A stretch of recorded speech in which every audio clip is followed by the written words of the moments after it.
வணக்கம் மக்களே. நீங்க சின்ன குழந்தையா இருந்தாலும் சரி, பெரியவங்களா இருந்தாலும் சரி, சண்டைகள் நம்ம வாழ்க்கையில ஒரு பகுதி தான். ஆனா, இந்த வாக்குவாதங்கள்ல இருந்து வெளிய வந்து சந்தோஷமா இருக்கிறதுக்கு ஒரு புதையல் வரைபடம், ஒரு ட்ரெஷர் மேப் இருந்தா எப்படி இருக்கும்? இன்னைக்கு நாம அந்த மேப்ப பத்தி தான் பார்க்க போறோம். இது ரொம்ப முக்கியமான ஒரு வாழ்க்கை திறன். சரி வாங்க ஆரம்பிக்கலாம். எல்லா பிரச்சனைக்கும் ஆரம்ப புள்ளி இதுதான். உங்க முகம் சூடாக ஆரம்பிக்கும், மனசுக்குள்ள ஒரு மாதிரி எரிச்சலா இருக்கும் இல்லையா? அந்த எரிச்சல் கொஞ்சம் கொஞ்சமா கோவமா மாறும். ஹார்ட் பீட்லாம் எகிர ஆரம்பிக்கும். அவ்வளவுதான், நாம வெடிக்க போறோம்னு தோணும். இதுதான் பிரச்சனை. நாம ஒரு சண்டை கூட மாட்டிட்டோம். ஆனா இந்த சண்டைங்கிற குழியிலேருந்து வெளியே வர்றதுக்கு ஒரு ட்ரெஷர் மேப் இருந்தா எப்படி இருக்கும்? சும்மா யோசிச்சு பாருங்க. இந்த மேப்பு உங்க நட்பை மட்டும் இல்ல, உங்க மன நிம்மதிய, ஏன் உங்க ஃபேவரட் பொம்மையை கூட காப்பாத்தலாம். சரி, நம்ம மேப்போட ஸ்டெப் என்ன தெரியுமா? அமைதியா இருக்கிறது.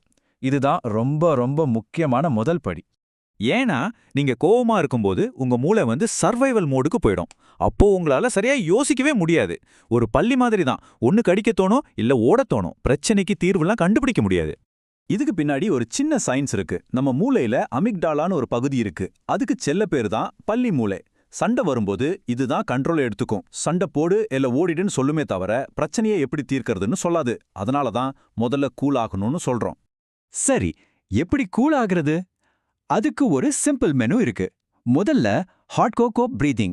ஒரு கப்ல சூடா கோகோ இருக்கிற மாதிரி நினைச்சுப்போங்க. அதோட வாசனைய உள்ள இழுத்து அப்புறம் அதை ஊதி ஆற வைக்கிற மாதிரி மெதுவா மூச்ச வெளிய விடுங்க. ரெண்டாவது 20 வரைக்கும் எண்ணுங்க. இது உங்க மூளைய எமோஷன்ல இருந்து லாஜிக்கு மாத்தும். மூணாவதா ஹார்ட் பெல்லி கனெக்ஷன். ஒரு கைய நெஞ்சிலையும் இன்னொரு கைய வயித்துலயும் வச்சு உங்க மூச்ச கவனிங்க. இது உங்களை அந்த நிமிஷத்துக்கு கூட்டிட்டு வரும். ஓகே, இப்ப நீங்க கொஞ்சம் கூல் ஆயிட்டீங்க. அடுத்த ஸ்டெப் என்னன்னா பிரச்சனைய அளந்து பார்க்கறது. அதாவது இது பெருசா சின்னதான்னு கண்டுபிடிக்கணும். நம்மள பல பேர் பண்ற தப்பு என்னன்னா, எல்லா பிரச்சனையும் ஒரு பூகம்பம் மாதிரி பாக்குறது. ஆனா உண்மையில சில பிரச்சனைகள் வெறும் சின்ன குட்டை மாதிரி தான், சிலது தான் பெரிய புயல் மாதிரி. சின்ன பிரச்சனைக்கு புயல்கான மருந்த கொடுத்தா வேலைக்கே ஆகுமா? அப்போ எப்படி கண்டுபிடிக்கிறது? ரொம்ப சிம்பிள். சின்ன பிரச்சனைகள் ஒரு மாதிரி எரிச்சலையும் கடுப்பையும் தரும். ஆனா பெரிய பிரச்சனைகள் உங்களுக்கு பயத்தையும் பாதுகாப்பில்லாத ஒரு உணர்வையும் தரும். சின்ன பிரச்சனையை நீங்களே சரி பண்ணலாம். ஆனா நான் சேஃபா இல்லன்னு ஃபீல் பண்றேனா அப்படின்னு உங்களுக்கு தோணுச்சுன்னா மத்த எல்லாத்தையும் விட்டுட்டு உடனே உங்களுக்கு நம்பிக்கையான ஒரு பெரியவங்க கிட்ட உதவி கேட்கணும். இது ரொம்ப முக்கியம். சரி, உங்க பிரச்சனை ஒரு சின்ன குட்டைதான்னு முடிவு பண்ணிட்டீங்கன்னா அதை சரி பண்ண நம்ம கிட்ட சில டூல்ஸ் இருக்கு. அதுதான் நம்ம அமைதி கருவி பெட்டி. இந்த டூல் பாக்ஸ்ல இருக்கிற ரொம்ப பவர்ஃபுல்லான ஒரு கருவி தான் நான் செய்தி ஃபார்முலா. அதாவது, நீ என் பொருளை எடுத்தது தப்புன்னு அடுத்தவங்களை குற்றம் சொல்றதுக்கு பதிலா இப்படி சொல்லலாம்: நீ என் பொருளை எடுத்தப்போ எனக்கு கோவமா இருந்துச்சு, அடுத்த தடவை கேட்கணும்னு நான் நினைக்கிறேன். பாத்தீங்களா, இதுல நாம அடுத்தவங்களை குறை சொல்லல, நமக்கு என்ன வேணும்னு சொல்றோம். இன்னும் சில ஈஸியான வழிகளும் இருக்கு. ஒன்னு, வின் வின் சொல்யூஷன் பத்தி யோசிக்கலாம். அதாவது ரெண்டு பேருக்குமே எப்படி சந்தோஷமா இருக்கலாம்னு பாக்கறது இல்லையா? கல் காகிதம் கத்திரிக்கோள் விளையாடி யாரு ஜெயிக்கிறாங்களோ அவங்க சொல்றத கேட்கலாம். சில சமயம் ஒரு சண்டையில ஜெயிக்கிறதுக்கு சிறந்த வழி அந்த சண்டைய போடாம இருக்கிறது தான். அதனால அதை விட்டுட்டு வேற ஏதாவது விளையாட போயிடலாம். ஓகே, இப்போ நீங்க தகராற சரி பண்றதுல கொஞ்சம் எக்ஸ்பர்ட் ஆயிட்டீங்க.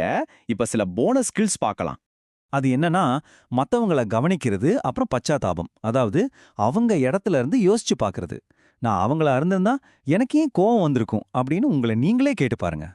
சரி, ஒருவேளை தப்பு நம்ம மேல இருந்தா ஒரு சூப்பரான மன்னிப்பை எப்படி கேட்கறது? சும்மா சாரி சொல்றது மட்டும் பத்தாது. இந்த 4 ஸ்டெப்ஸை ஃபாலோ பண்ணுங்க. 1, நான் இதை செஞ்சது தப்புதானு நீங்க செஞ்ச தப்ப தெளிவா ஒத்துக்கோங்க. 2, அதுக்காக உண்மையாவே வருத்தப்படுறேன்னு சொல்லுங்க. 3, அது சரி செய்ய நான் என்ன பண்ண போறேன்னு சொல்லுங்க. கடைசியா, என்ன மன்னிப்பியா அப்படின்னு நேரா கேளுங்க.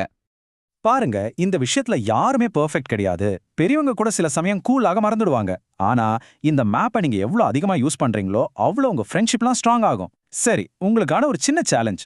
அடுத்த தடவை கோபம் வரும்போது பேசாததுக்கு முன்னாடி ஒரே ஒரு தடவை அந்த மூச்சு பயிற்சியை செஞ்சு பாருங்க. இந்த அலசல் உங்களுக்கு யூஸ்ஃபுல்லா இருந்துச்சுன்னா மறக்காம லைக் பண்ணுங்க, நம்ம சேனலுக்கு சப்ஸ்கிரைப் பண்ணுங்க. அடுத்த முறை சந்திக்கிற வரைக்கும் இத பத்தி யோசிங்க. ஒரு சண்டையில ஜெயிக்கிறத விட ஒரு நட்பை ஜெயிக்கிறது எவ்வளவு முக்கியம் இல்லையா?